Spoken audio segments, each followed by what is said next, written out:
Hey everybody, how's it going? Welcome. It's that time of the week, Monday at 3:07 p.m. We're a little bit late today, but I just want to welcome you to our Health Hack series. And if you haven't tuned in before, every week we bring a new little tidbit, health-wise for you, about how you can holistically start dealing with your chemical, physical, emotional stresses.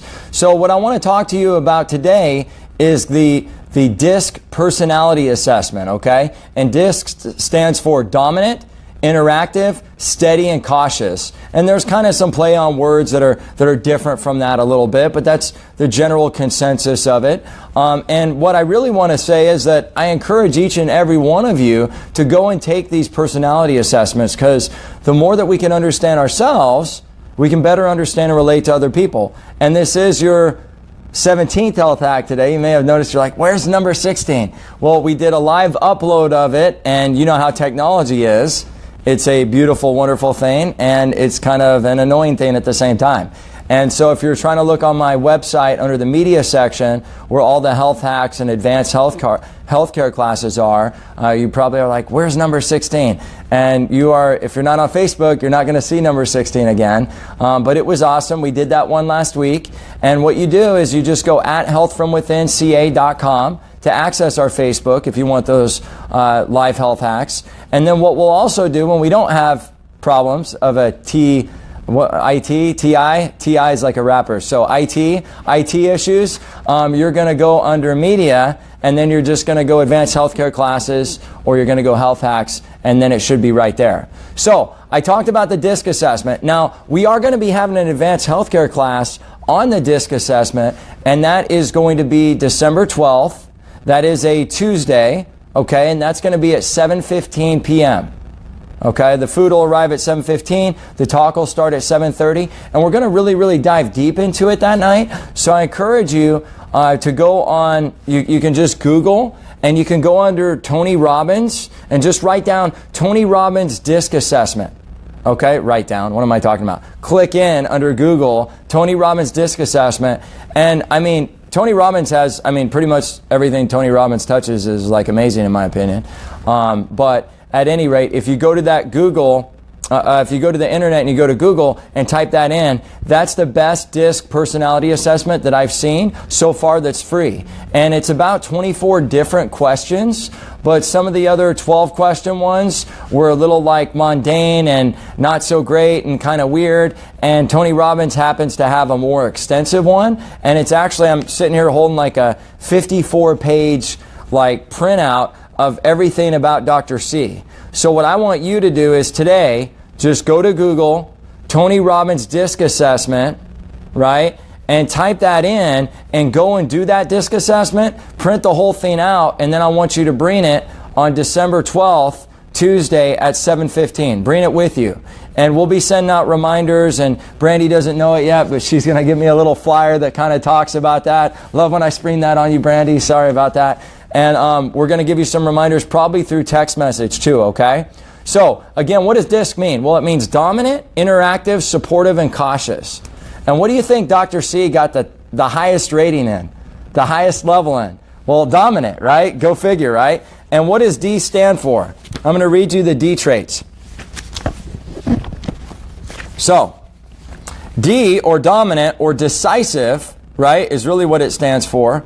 When you're a high D, what are you? Okay, so there's highs and lows, so there's different parameters to this. And I apologize, I couldn't remember all the adjectives, so I'm going to have to read them to you, okay? So, the first one on the demanding side is demanding, driving, forceful, daring, right? You can see how it goes from like really high to kind of like maybe lower level type of traits that the D types would have.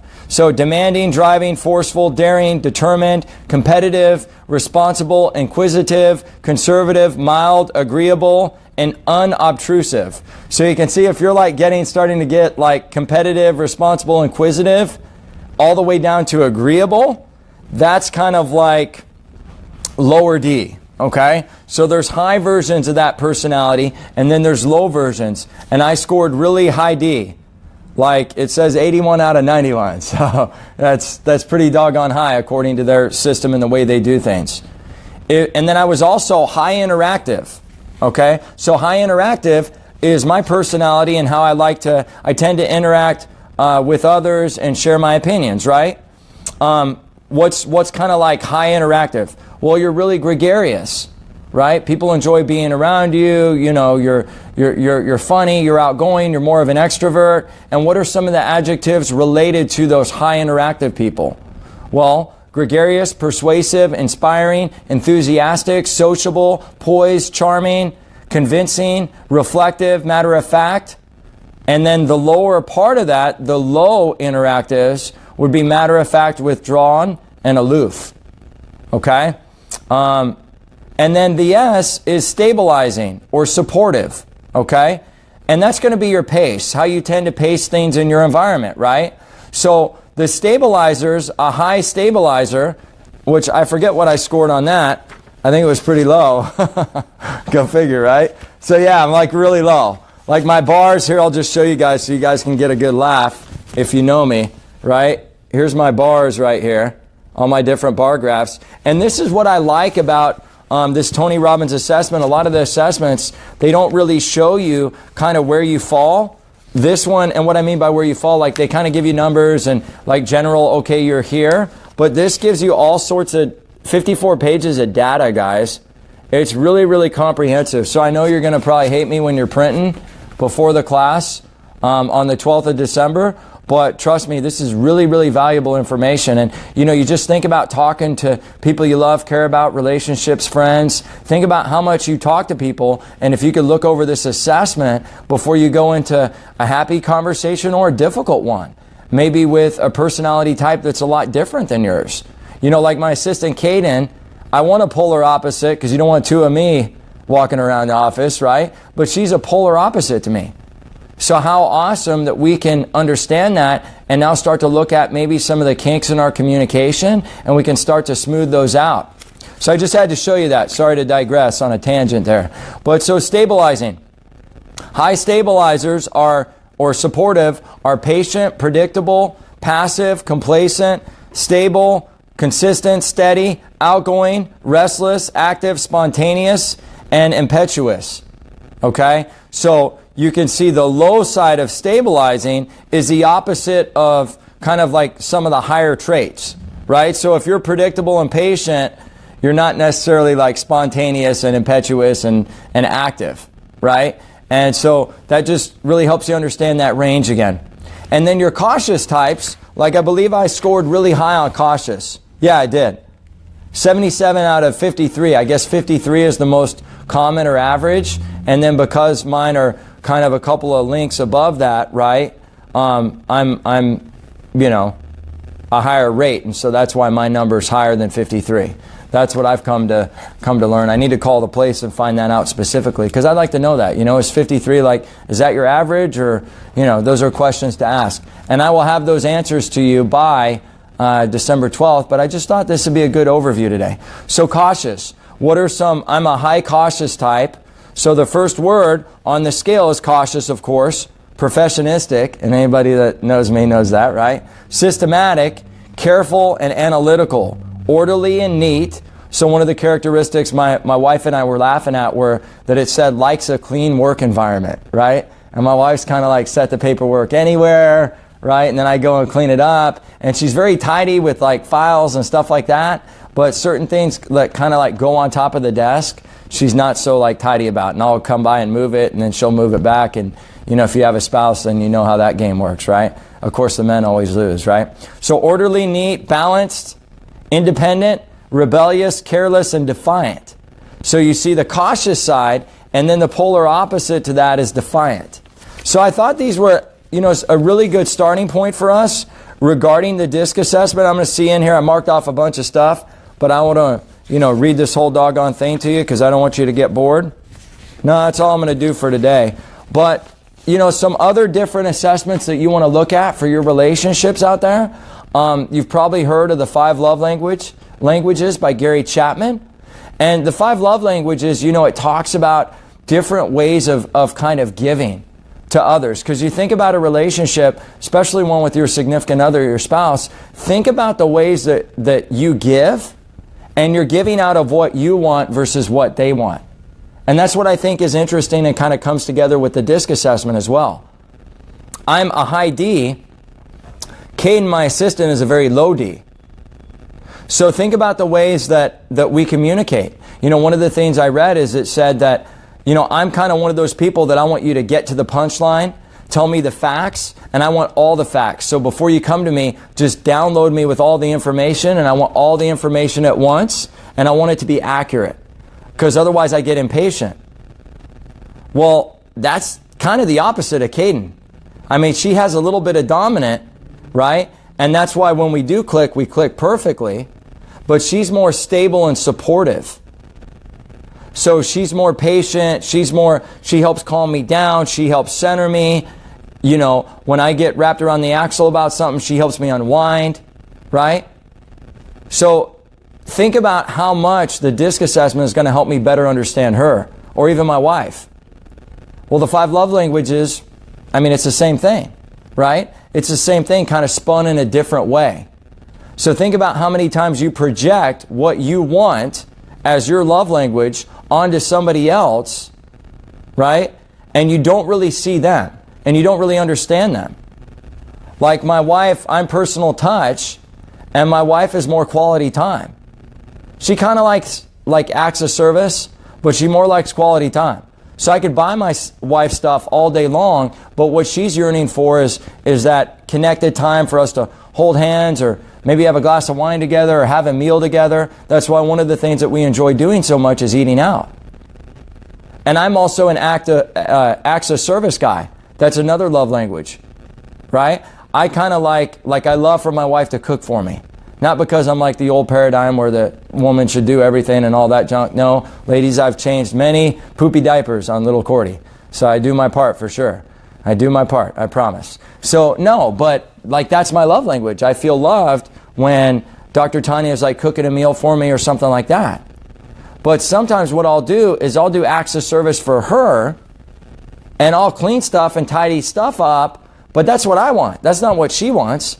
She wants quality time. So see how we kind of get in that conflict? And Gary Chapman's with the 5 love languages, it's acts of service, quality time, physical touch, words of affirmation, and I'm forgetting one.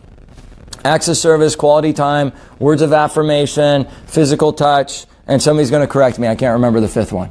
So somebody can post it online. If this is a live feed, you can kind of write down there. I know I'm forgetting it. You guys are looking at it on Google or something, or pulling up the book. But that is an amazing book, and you can't read it too many times. I have it on my shelf. I've read it like twice. My wife would probably tell you every day I need to read it again, right? So all these things help us better understand each other. And I don't even think with the 5 love languages, like it's not something where you can just use it on your spouse. Use it on everybody. Help better understand other people so you can get better compassion for them. Because when we talk the paradigm of chemical, physical, emotional stress, if we think of health as a bucket, what helps us empty that emotional bucket or that spiritual bucket? Better having more compassion for others and understanding ourselves so we can have self-love, right? How can you really have self-love if you don't understand and accept the quirks about your personality and also have acceptance for others? Doesn't mean it's not going to be difficult, right? When somebody's different than you, and spouses, you know what I'm talking about, you clash and it's difficult, right? Like I always tell the whole Hansel and Gretel story about my wife. You know, I get home and I can't find my wife, but there's like a track of clothes. It's like the breadcrumbs, right? And I go to the end of the breadcrumbs or the clothes, and there's my wife, right? And there's like a shoe, a shirt, and that used to drive me crazy. And sometimes I'm not gonna lie to you and say that it doesn't. It still does, but now I find humor in it. And I'll just smile about it and I'll laugh about it. I'll be like, that's the way my wife is. I love that about her. It's this beautiful thing because God brought us together so that I could help her and she could help me. So she could help me realize that instead of things being neat, time with people and that focused time and love together is even more important than that. So I hope this blessed you today. Again, December 12th, it's a Tuesday. 7:15, the food's going to arrive. 7:30, we are going to go deep into the DISC assessment, right? Some DISC assessments out there, they say decisive. Some of them say dominant, interactive, supportive, cautious, right? Steady. You'll see that out there as well. What I want you to do is do the one on the Tony Robbins website because it has a 54-page breakdown about you and about your personality. And all you do is just Google Tony Robbins Disc Assessment, DISC, and bring that entire packet with you on December 12th. If you're bringing a guest and they don't want to do it, tell them to come anyways. It's not a prerequisite to have the packet. I just think you'll get more out of it if you do have the packet. So you can reference that, so you can take notes, things of that nature, okay? So God bless you guys. That the advanced healthcare class for last week, for 2 weeks ago when we did it on November 2nd, what am I saying? We've had some technical issues. We've had technical issues in the practice. Outside, Jordan, my video guy, was having some difficulties with some cameras, and he's very, very savvy IT video guy, but he had some difficulties, so that should be up in the next couple of days. Not pressuring you, Jordan, I love you, but you told me that, so I'm just transferring the message at any rate. And so if you want to catch that, that'll be under the media section, advanced healthcare classes. God bless you. If you know anybody that's got any type of chemical, physical, emotional stresses, and all they've ever done is have a blood test ran on their body, I don't care what the name of the syndrome condition is, how many meds they're on, what the medical doctor said, what we're going to do is if you call the office today or you bring them to the advanced healthcare class, we're going to give them a $700 exam complimentarily. Okay, it's going to be on me to get them checked. Okay, no administrative fee, no nothing. You just say that you saw this video, you saw this offer, and we're going to bless them with the gift of life. Okay, have a great week, have a happy Monday, and God bless you. Take care.